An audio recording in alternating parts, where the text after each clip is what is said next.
माँ तुम्हें कितनी बार कहा है, मेरी चीजों को हाथ मत लगाया करो। अब मेरे नए वाले जूते कहाँ रख दिए, मुझे लेट हो रहा है। रुक रुक, मैं निशा से पूछती हूँ। निशा, तूने सफाई करते हुए हरीश के जूते तो कहीं नहीं रख दिए? माँ जी, जूते वहीं जूतों की अलमारी में ही रखे हैं, ये रहे, पर इनके ऊपर चप्पल रखी हुई थी।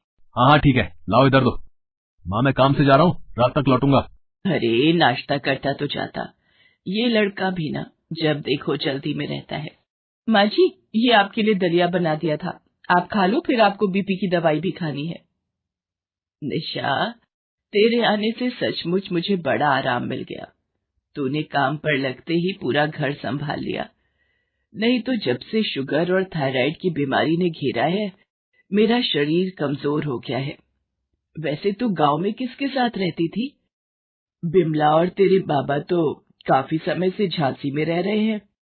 गांव में मैं दादी और चाचा चाची के साथ रहती थी, पर माँ की तबीयत आपको पता है अब ठीक नहीं रहती, इसलिए मुझे शहर बुला लिया।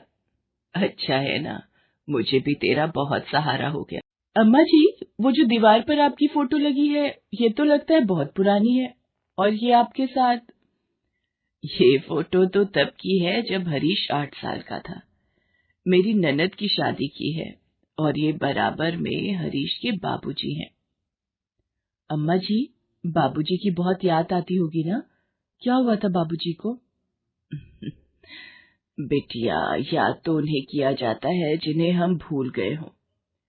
हरीश के बाबूजी अच्छे खासे हट्टे कट्टे थे। रात को खाना खाकर सोए, फिर सुबह उठे ही नहीं। अचानक ही छोड़कर चले गए। तब हरीश कॉलेज में पढ़ता था। अम्मा जी, ये क्या, आप रोने लगे? लगता है मैंने आपको रुला दिया। अरे नहीं बेटिया, तेरे से बात करके तो मेरी पुरानी यादें ताजा हो गई। अम्मा जी, अब तो दलिया खाए बहुत देर हो गई है, आप दवाई ले लो, तब तक मैं खाने की तैयारी करती हूँ। निशा विद्या देवी के घर काम करने वाली विमला की बेटी थी। कुछ समय से विमला बीमार थी, इसलिए उसने निशा को ही विद्या देवी के घर काम पर रखवा दिया था। निशा स्वभाव की बहुत अच्छी लड़की थी, इसलिए विद्या देवी उसे बहुत पसंद करती थी। विद्या देवी का बेटा हरीश एक कंपनी में नौकरी करता था। हरीश की गर्लफ्रेंड कंचन भी उसी के साथ ऑफिस में काम करती थी। एक दिन ऑफिस से आते हुए हरीश कंचन को अपने साथ घर ले आता है। माँ ये कंचन है, अब मेरे साथ ऑफिस में काम करती है। इसका बहुत मन था आपसे मिले, इसलिए आज इसे अपने साथ घर ले आया। नमस्ते आंटी जी। खुश रहो बिटिया, तुम तो दिखने में बहुत ही सुंदर हो। और कौन कौन है तुम्हारे घर में? कंचन और विद्या देवी अभी बात कर ही रहे थे कि तभी निशा चाय नाश्ता ले आती है। अम्मा जी, ये पकौड़े और चाय लाई थी। आपकी कामवाली ने पकौड़े तो बहुत ही स्वादिष्ट बनाए हैं। सारा काम भी करती है क्या आंटी जी? ये निशा है, बहुत अच्छी लड़की है। अभी कुछ दिन पहले ही हमारे घर आई है, और आते से ही इसने सारा घर संभाल लिया। मुझे तो इसके रहने से बहुत सहारा मिल गया है। माँ तुम तो हर किसी को एकदम से अपना मानने लगती हो। अभी कुछ दिन उसे आए हुए नहीं हुए और तुम उसके गुण गाते नहीं थक रही हो।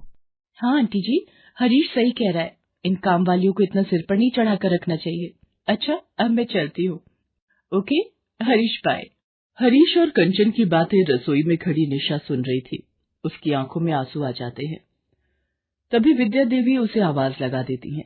मुझे पता है निशा बेटी, तुझे हरीश और कंचन दोनों कुछ ज्यादा ही बोल गए, पर तू उनकी बातों का बुरा मत मानना।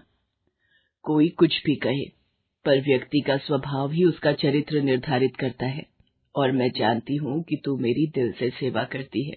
निशा विद्या देवी की हर छोटी से छोटी चीज का ध्यान रखती थी। उसने तो मानो पूरा घर संभाल लिया था।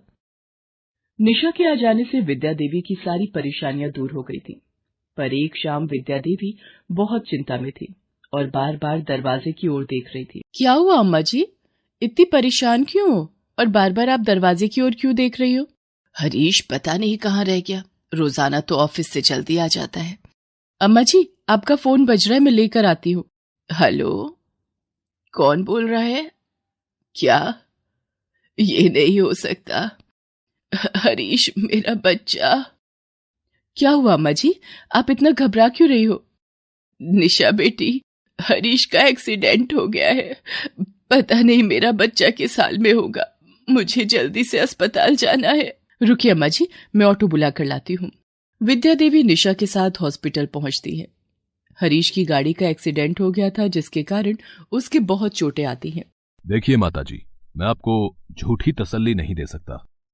पेशेंट के पैर पूरी तरह से डैमेज हो चुके हैं। अब शायद हरीश उम्र भर ना चल पाए। ये सब क्या हो गया मेरे बच्चे के साथ?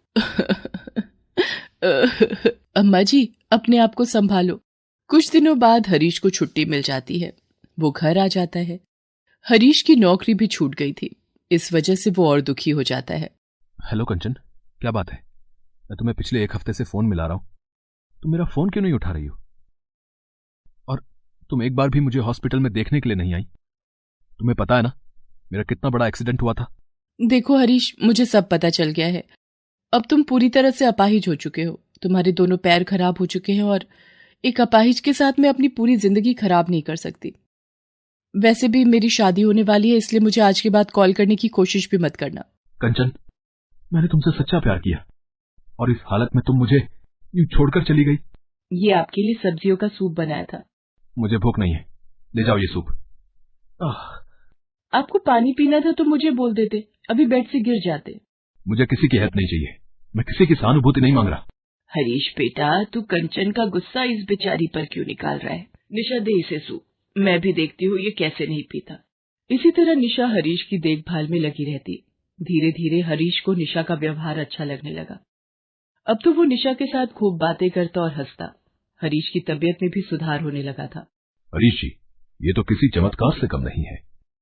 आपके पैरों में अब काफी हरकत होने लगी है। बस कोशिश करते रहिए, समय पर फिजियोथेरेपी के लिए आते रहिएगा। और फिर हरीश बिल्कुल ठीक हो जाता है। एक दिन कंचन उससे मिलने आती है। तुम यहाँ क्या कर रही हो? मुझे तुम्हारी काम वाली निशा बाजार में मिली थी, इसी से पता चला कि तुम बिल्कुल ठीक हो गए हो। तो मुझे लगा कि जब तुम मुझे इतना प्यार करते ही हो तो मैं हम दोनों के रिश्ते को एक मौका और दे देती हूँ। पर तुम्हारी तो शादी हो गई थी ना? नहीं, वो लड़का मुझे पसंद नहीं था, इसलिए मैंने उस रिश्ते के लिए मना कर दिया। वैसे भी अब तुम ठीक हो गए हो तो हम दोनों को बहुत जल्द शादी कर लेनी चाहिए। एक काम करते, हम अगले हफ्ते ही शादी कर लेते हैं। कंचन, जरा खड़ी हो ना। ओह, गले लगकर इस खुशी को मनाना चाहते हो? निशा, कंचन मैडम को जरा बाहर तक छोड़कर आना और ऐसे ही इन्हें बाहर करो। दरवाजा अंदर से ठीक से बंद कर लेना। मैं अपने घर में फालतू की चीजें पसंद नहीं करता। तो मैं देख लूंगी हरीश, तुम मेरा अपमान कर रहे हो। अरे तुम्हें मेरी जैसी लड़की मिलेगी नहीं, याद रखना। कंचन अपना सा मुंह लेकर वहां से चली जाती है। माँ, मैंने ठीक किया ना? तुमने जो किया बिल्कुल सही किया। कंचन जैसी स्वार्थी लड़की तुम्हारे लिए नहीं बनी। मैं जानता हूं माँ, मेरे लिए कौन सी लड़की सही रहेगी। निशा। हाँ माँ, मैं निशा को अपनी पत्नी बनाना चाहता हूँ और मैं जानता हूँ इसके लिए तुम्हें भी कोई एतराज नहीं होगा। हरीश जी, ये क्या कह रहे हैं आप? माँ जी, आप इन्हें समझाइए। मैं एक काम वाली गरीब मजबूर लड़की हूँ, मैं आप लोगों के साथ भला।